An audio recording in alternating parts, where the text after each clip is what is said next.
This is my control right here. As you can see, it's walking on its own. I'm not doing anything. Okay, acting up, that's what we're gonna fix. I'm also gonna fix this. It's not doing it now, but it sticks drift going to the left, to the right when it comes to the views. It usually happens when I'm in game. Good morning, beautiful world. Today, I will be giving you a tutorial on how to fix your PS5 remotes when you're having problems with stick drift, either on the right side or on the left side. You're viewing or you're moving. Nah, but for real, I'm gonna show you today how to, fix your stick drift. This is not a permanent, I'm gonna say that from right now. This is not a permanent solution for fixing your stick drift, but it is a solution for fixing it temporarily. It do work, it do help out, and you get to game, without the worries. Eventually it do come back. I'm letting you know right now, because a lot of streamers, a lot of people who do video editings on tutorial and things like that do not let you know ahead of time. So when you fix it, you think it's a permanent solution, you think it's gonna work like a charm. It do work like a charm for a few, but like I said, it do eventually come back to having problems when it comes to stick drift. It will happen again. Like I said, this is a temporary solution. It is not permanent, but let's get into it. But before we get into it, please hit that button, subscribe, keep that notification on. I will be dropping more content when it comes to gaming. I will be dropping more content when it comes to tutorials, depending on what it is. You don't want to miss out. Let's get in. Now, what you want to do first, right? If you got anything plastic or anything small that can apply pressure just to pop it open, you can do that. I use this, a spatula. I mean, this is for like plastering wall and stuff like that. But for me, this works. I've done this before, so for me, this works. What you want to do is you want to press down right here, hit that click, and then boom, popped it open. What you want to do is go around. If you got a little flathead like I do, see small flathead, you could just, help support with removing it. Like so. Like I said, this is a quick fix. It's an easy fix. It's not permanent. It's temporarily, but it works. It keeps you going. You want to remove the plastic out first. All right, it's the head of it. Use the support. Now what you do is you have a screw right here, a tiny screw here. You got a tiny screw here, and then you have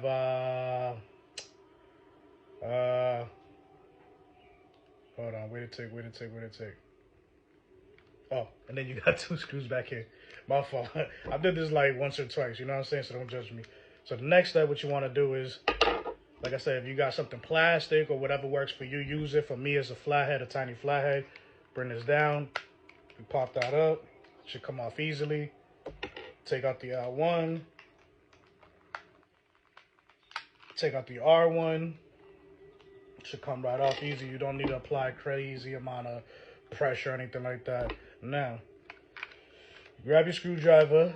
Like I said, you have, oh, stop, let me turn that on. Hey, where you going? My lady over here walking. She walking away on her own. That's that stick drift right there. All right, so like I said, you want to remove that. Go ahead and remove the screws. Now, once you remove the screws from here, and the other two here, which is 4 of them in total, what you want to go ahead and do is, you see these little clips right here? Right here, you got one here and one here. You want to just pop that out. Don't break it, you know what I'm saying? Just move it forward a little bit just so you could, be able to put in the flathead, start separating the remote, so it could come out easy. See, right there. Now it's coming out and pull it out. Now you want to push this a little bit forward just to release it. It's released. Now what you want to do is open up the remote. Go ahead around, opening up the remote. Pop that open.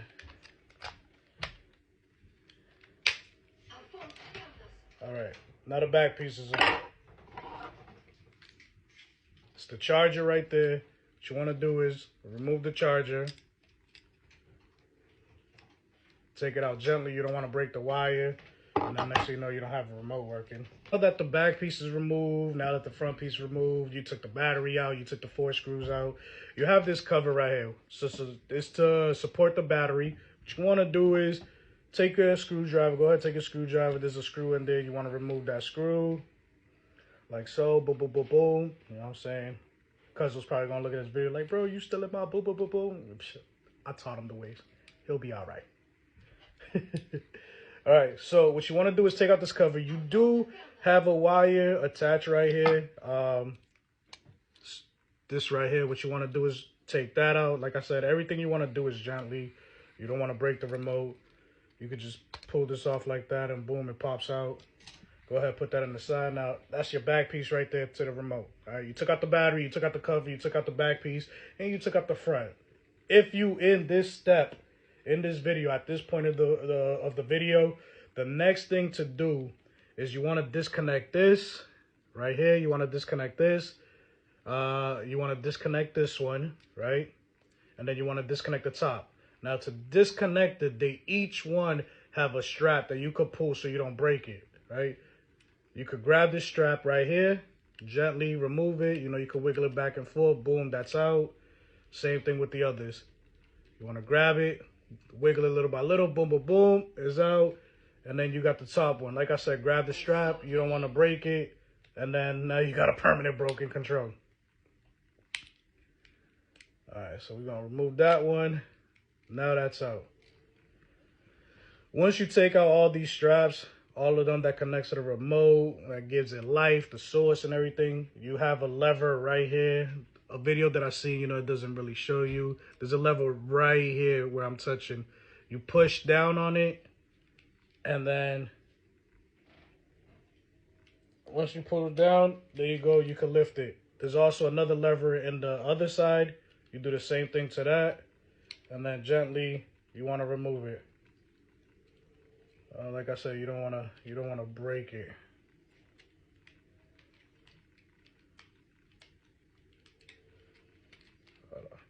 Having technical difficulties here.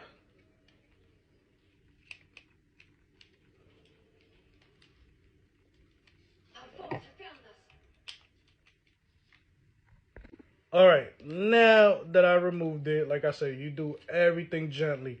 You want to be careful, all right? When you're careful, you turn it like this, and you could just lay it down on the table or whatever you're using, you know, your desk. All right, so you at this part of the video, you took out the back piece, you took out the front piece, the face, you took out L1R1, you took out the battery, you took out the plate for the battery. So what you want to do next, oh, just a quick FYI, if this piece falls off, which to some remote it do happen, what you want to do is just put it right back in the slot, the same exact way. Don't flip it, don't turn it, just put it right back here the same way and call it. All right, now that we removed out the joystick, the next step that you want to do is you want to open these right here. That's where your sensors are, but you want to be gently. You do not want to break them. Trust me, you do not want to break them. All right, so I have a flathead. Like I said, a small flathead. What I'll do is I'll put it right between there just to get it open. Once you get it open, just separate. Like I said, you want to be gently with it. Not gently, gentle with it. You know, you don't want that to snap. This is your sensor. This is how your remote is going to be able to move. Now that I got it open, what you want to do is you want to remove the sensor. Those are your sensors right there. Like I said, I'm going to do both, but for now, I'm only going to show you on one side. All right, so now that you have the sensor removed, this is what it looks like. What you want to do is you want to clean this. In my Q-tip, I have 99% alcohol. You know, I want to make sure it's really, really clean.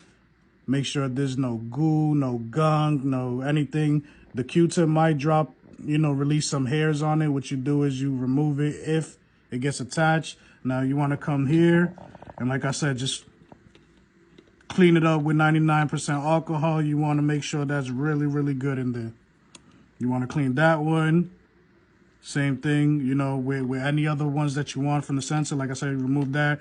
If it's your left stick, do your left stick. If it's your right stick, preferably, I'll do all of them because I'm already at this point. So I'll make sure all of them is really, really clean. Now, I've done this before, but for the most part, you'll probably see a whole bunch of hair, a whole bunch of gunk. Like if it's been a long time, you're going to see it really, really filthy. So now you at this point. you cleaned your sensor, the outside, you cleaned the inside with alcohol.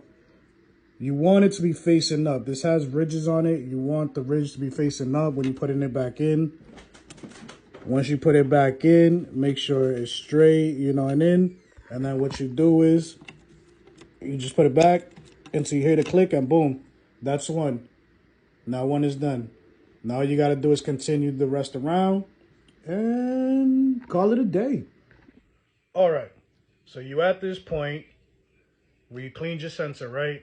And you're asking yourself, what do you do next? I'm going to tell you what you do next. The next step that you want to do is put your joystick back, all right? They only go one way. Now you have your joystick in. What you want to do is you want to move these straps, all right? You want to take them out the way, and you want to start reconnecting everything. If you don't remember how everything goes, what I recommend is, you know, what helps me out in a lot of times, you can either backtrack the video or, you know, you could take pictures of it before you remove it. That way you have pictures on where everything was, how it goes, and things like that. So now I'm putting everything back. What you're going to do is reconnect this one, reconnect the top one that's right here, and then reconnect this. And we're going to go from there. All right. Now that all three wires are connected, like I said, you got the top one right here, you have this one right here, and you have this one right here. When you're putting them on, you could put them in and you could wiggle them back in. Like I said, the same way you remove it wiggling, you could wiggle it back in. It works well for me. It works great. It's pretty easy, pretty simple. No rocket science to it. I'll tell you that right now. All right, now that all the wires are connected, what you want to do is grab your battery holder, battery plate, whatever you want to call it. I mean, it's the battery support, it's the holder. This loose wire that you're probably wondering, like, what to do with it? You know, where did I take it off from? You took it off from this plate. So you want to take that wire and you want to stuff it right back in there. So it's not, you know, moving all over the place. Just like that. It's reconnected on the plate. And then you take the battery, right? Your battery, and you want to plug it right here. And then it's facing one way. So when you put it back in the plate, it's going to go just the way that it is. You know, the with the writings and everything facing up. All right. So after you put in the battery plate, after you screwed the plate in, you connected the battery, what you want to do now is just go ahead and put the back piece. You know? You want to go ahead and connect that. Like I said, be gentle with it. You know, you look around for any loose wires. They shouldn't be, but just in case, you want to make sure there's no loose wires, nothing's going to break. You know, click it. When you hear that click, you know the control's right. Everything's clicked in. You got your screw, you got your battery. When you put it on the front piece, go ahead and put the tip side first in. All right. Make sure that clicks in. That's clicked in. Well, you know what? I actually did a boo-boo, but I'm going to keep on. Before you finish putting the cover, make sure you put the screw in here, screw in here. Now, you connected all the screws. 1, 2, 3, 4. Go ahead and just finish clicking this in. Like that. And then take your L1 and R1. You can snap them back into place. Like that. Once you reconnected everything, just go ahead and test it out. Now you see, it's not moving no more. And I have no stick drift. Now, if this video helped you in any way, please like, subscribe, follow, you know, share, and stay tuned. There will be more.